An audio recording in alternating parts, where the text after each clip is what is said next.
I really have no purpose here after this evening. You don't need to hear a speaker like me. I've been so touched, I've been so moved, I've been so inspired.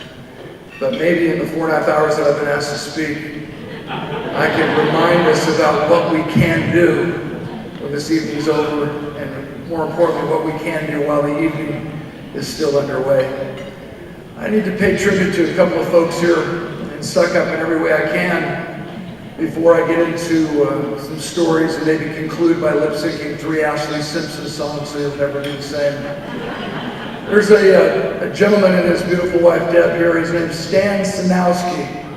And the reason why I am here is he heard me speak at a convention in Washington, D.C. earlier last year, and came back and as a friend and mentor to Mike Swallow, obviously Sanowski's son Brad and his beautiful wife Jennifer, they serve together on the board of Neopat. And I really point that out because as I've traveled the world, I've discovered that we become the average of the 5 people we associate with the most.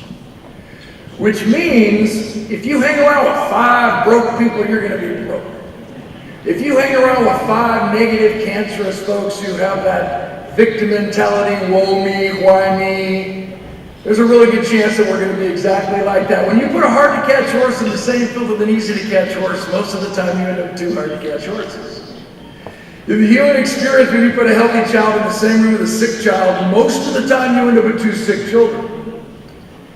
Which means we must be willing to pay any price and travel any distance to associate with extraordinary human beings. That's why I'm here, and I would hope and I would pray that that's why you're here. And the coolest thing for me is that we've all been invited to galas and fundraisers our whole entire lives. But the coolest thing for me is that most of the time when I participate in these galas, I'm with these old folks. And as I'm on this stage, and as I've kind of mingled and checked all of you out, some of your dresses cost more than my car. I realize that the demographic average age in this amazing arena, if you will, is probably 30-ish to 40-ish, which means you're in the cusp, you're in the beginning of your earning years. You are being exposed, in my experience, to the greatest service organization for military families that I've ever seen across the globe, Neopat. So my question is, what are you going to do about it? Most galas have golf tournaments, and so we're intimidated. Well, I'm not a real good golfer. How many of you golf? Yeah, how many of you are good? See? I lose balls in the ball washer. I'm an author. I've got 3 new books coming out. How to line up your 5th putt. Awesome second shots on the ladies' tee. And yeah, Clark, I think we can find that. We don't have to play golf to raise money.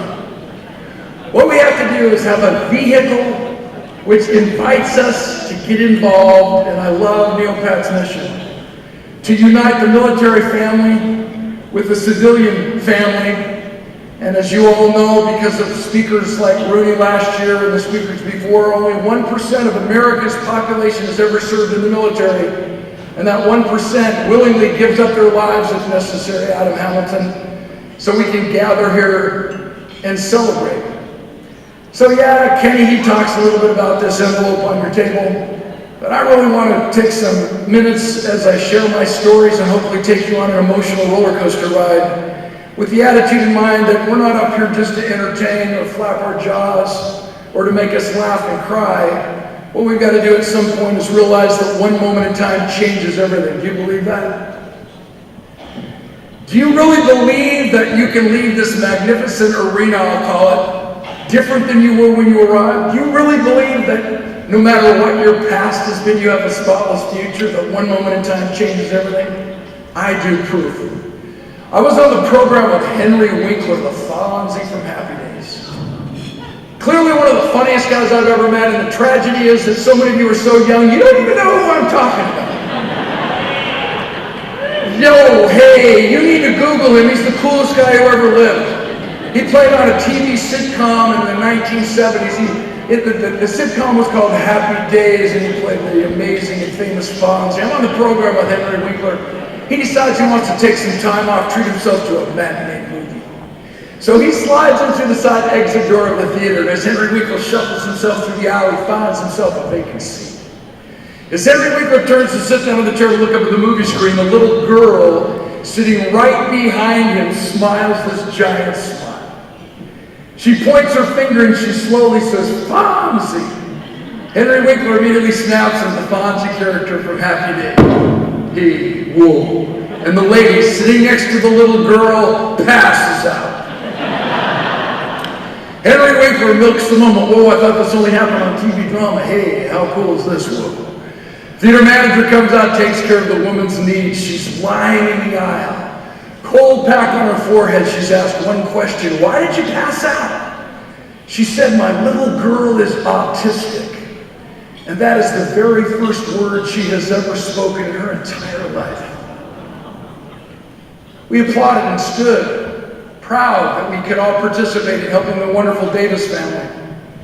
Do you realize they still have needs?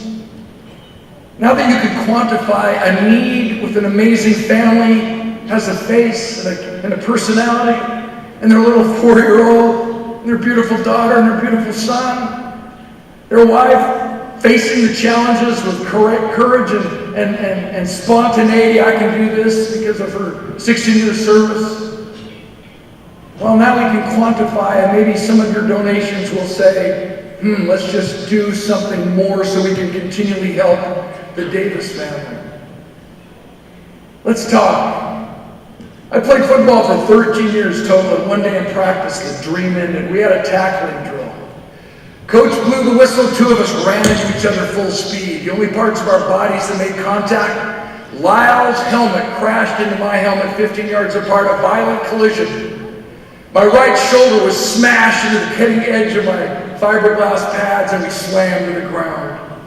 And when Lyle got off of me, I had compressed my 7th cervical vertebrae in my neck, severed what is called the axillary nerve in my right deltoid muscle, and suffered a level 2 concussion, which meant that I perspired, shook like a leaf all night long, threw up many times, and cried myself to sleep.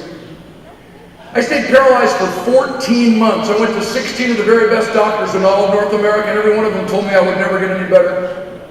Ever heard that? What if you're a military family? What if you've lost your son, pride and joy? What if you've had a serious injury you've had to recover? Hayworths, what a magnificent family. And what if you don't believe you're ever going to get any better? And those of us who are in a position to help them get better, heal physically, but more importantly, emotionally, through finances and everything else we can give. Isn't that amazing? You see, I relate in a completely different way, but each of us does, because we all have our own unique stories. I stayed paralyzed for 14 months because I was asking the wrong questions. I was asking the doctors how to get better, when I should have been asking myself why. You see, once we enter why, figuring out the how-to is pretty simple. My 21st book just came out on March 7th. It's called The Art of Significance, Achieving the Level Beyond Success. I just got off the talk show circuit, the book tour. And the most frequently asked question to me was, Clark, how did you come up with such a provocative title? And I thought, that's such a compliment. I'm a dumb football player. My cholesterol count's higher than my SAT scores, and they're saying, you came up with a provocative title. The Art of Significance, Achieving the Level Beyond Success. 2 experiences will illuminate where I'm taking you on this discussion. One of my teammates was drafted in the National Football League in the 2nd round by the Philadelphia Eagles. Superstar lineman. After 2 years in the league, he's traded to my Oakland Raiders. After 4 years in the NFL, at the top of his game, he walks out of practice one day, quits never to play again. Why? He loved being a football player, but he hated playing football. He loved the celebrity perks and the fame and fortune that allowed him to live this life of success that we all enjoy, or we wouldn't be here tonight. But because his inner voice and his true purpose in life, because this calling that each of us actually has, if we're just willing to humble ourselves enough to listen to that still small voice that calls us to do more than ever before, called service before self. One of the core values of every service in the military When we understand that calling, it's amazing what happens. And until we do, we will live a shallow existence and die with our music still in us. You see, because my buddy's inner voice and true purpose was misaligned with who he was and what he did, he would never enjoy a life of significance. And yet he would die with his music still in him. You know, as I travel around, you know what I've discovered? Most people hate their jobs. They only look forward to Friday instead of Monday. They think they're paid by the hour, when in reality, we're paid for the value we bring to that hour. So another question, when we're dealing with the why are we here, why should you donate? Why should you give of your service? Why should you give of your time and your talents to volunteer?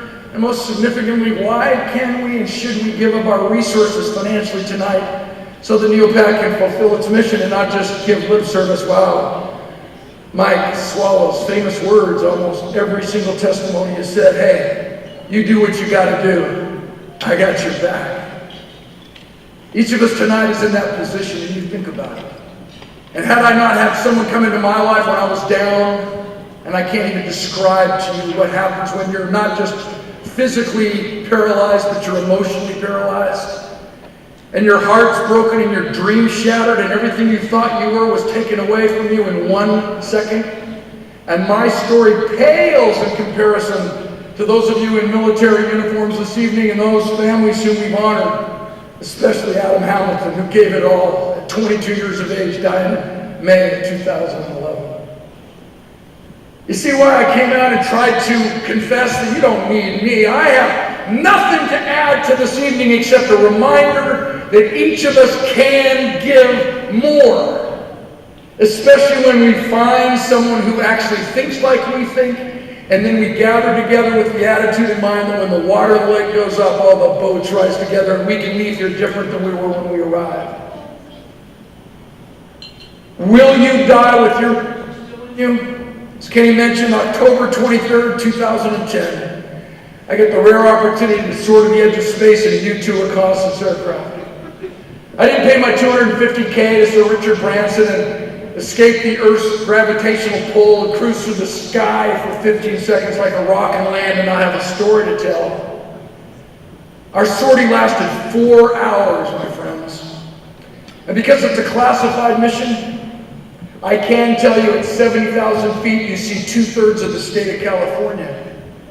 At 80,000 feet you see mapped outlines of America, and at 90,000 feet you tear up and you believe you can reach out and touch the face of God. It was a spiritual experience I wish every one of you in this ballroom tonight could have. For 4 hours I sat in the sounds of silence, looking at the curvature of the earth, pondering eternity and how do I fit in as this lone survivor amongst the billions, pondering eternity, gazing into the blackness of space. And when we landed, you know what occurred to me? Everything we can take with us when we die, I had aboard with me on that aircraft. I'm not here to challenge any of your theological beliefs, but you realize that when we die, we don't lose our memory. We don't lose the character traits and leadership abilities that we've cultivated for the years we've spent on this earth. The things we can take with us are our education.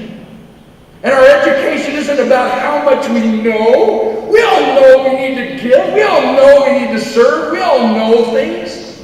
But knowledge is power, but knowledge has no heart. All the information in the world is going to make a person successful. It's like the guy who has 3 PhDs, one in philosophy, one in psychology, one in sociology. He doesn't have a job, but at least he can explain why. What we got to understand is that reason leads to conclusions, but it is emotion that leads to action. What are you going to do with what you know? We don't learn to know, we learn to do. What allowed me to come back from my injury was surrounding myself with people who reminded me, you can't quit, it's a league rule. That today you've never been this old before, and today you'll never be this young again. So right now matters. You can't always control what happens, but you can always control what happens next. What can we say to inspire one another to take it to the next level? Let me share an experience. When we landed from being up in space for those 4+ hours, I realized we can take our education with us, our character. Adversity introduces us to ourselves. No one will ever know how good we can become until we're tested. As Scott Hamilton so eloquently reminded us, the best healing mechanism available to all of us is to give more than we receive, to serve, to give. Adversity really does introduce us to ourselves. We can take our convictions with us when we die. What do we believe? But most significantly, we can take our memory that our lives mattered. We actually left a legacy behind, and we actually enjoyed a life of significance because we were willing to take ourselves to the next level.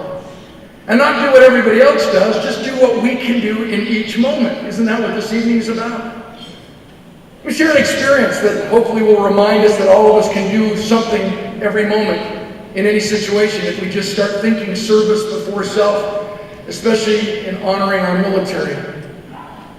I wore this bracelet. I've had an opportunity to entertain and fire up the troops many, many times. I just got back from an 18-day military tribute tour to Afghanistan, Bahrain, 4 major bases on the Iraqi border in Kuwait.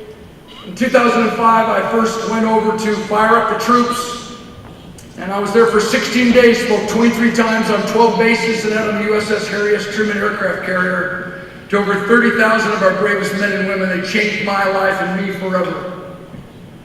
Afghanistan, all over Iraq, Kuwait, Qatar, obviously, Bahrain, United Arab Emirates. When I was in Bagram, Afghanistan, I remember the 82nd Airborne, a young Army Ranger, he gave me this bracelet that he made out of his parachute cord, and that's cool because it immediately dries. I take a shower and it dries. I just flew in from Hawaii yesterday. I was in Hawaii for 4 days, and I land at the Cleveland airport with a white polo shirt on, and I walk outside. I took a deep breath, my nostrils stuck together. Like, you gotta be kidding me. I love to surf. I get out of the ocean, it immediately dries. Made out of this parachute cord, a combat medal on this side came in contact with the enemy, a miniature American flag, and a jump medal. I wear this bracelet and I've never taken it off since February and March of 2005 when it was given to me. 2 reasons. My buddy got killed. And it brings service before self home every day of my life. Secondly, it reminds me that it's not enough for us to just buy one of those little yellow bows that says support our troops and stick that magnet on our vehicle and feel like we're doing our civic duty. Because we're all public figures, we better take on a level of commitment to the highest level possible and do what we can with what we have, with the resources available to us right now, and every right now. Why? One moment at a time changes everything. We've already established that fact. Let's move on. So in my mind, as leaders, as business executives, as those of us who are gathered together to serve the military and honor the families and the fallen and those who are still alive, and most importantly, keep the memory alive for the families, knowing that they now have a larger extended family, as Mr. Hamilton mentioned and noticed. We better take our level of commitment to a next level, don't you think so? Because I travel so much, I made a commitment a long time ago that every single time I saw an airman, a soldier, a Marine, a sailor in an airport, I would buy him or her a meal. What a drag. No one ever told me they don't hang out all by themselves. They're always in groups of 3, 5, when they hear it's free food, there's a whistle in the men's room. 9 guys running out the door in formation. Hey, free Nathan's dogs, D5. Winning isn't a sometime thing, it's an all-the-time thing. Adam Hamilton was a winner off the field, on the field. He was a superstar tight end. He played lacrosse, he played hockey. He's a stud muffin hunk of burning love, and his smile said it all, didn't it? A champion all time, for all seasons, for all reasons. We know that, but it's not what we know, it's what we do with what we know that matters. So I better take that same level of commitment on board the plane, Fortunate enough to fly Delta Airlines, it's the best airline on the planet. They always take good care of me. I fly first class. I always get a window seat. No one bothers me. I don't bother them. It's where I've written a lot of my books on the road, a lot of my songs on the road. I boarded this Delta jet, first class, window seat. They've served the beverages, and now the rest of the passengers start coming aboard, and we've all been there. We've all seen that. There's always at least one passenger carrying that, or dragging that 417-pound carry-on bag down the aisle. If you look closely, there's usually 2 air holes in the top because they refuse to splurge for an extra ticket for Aunt Shirley. She's stuck inside. Be quiet, quit moving, we're going to get arrested. They're dragging her down the aisle. Takes them 45, 50 minutes to get her up in the overhead, so now there's congestion. All the passengers are backed up. I'm sitting in my window seat, first class. I look left, and stopped in the aisle on my row is a soldier in full uniform.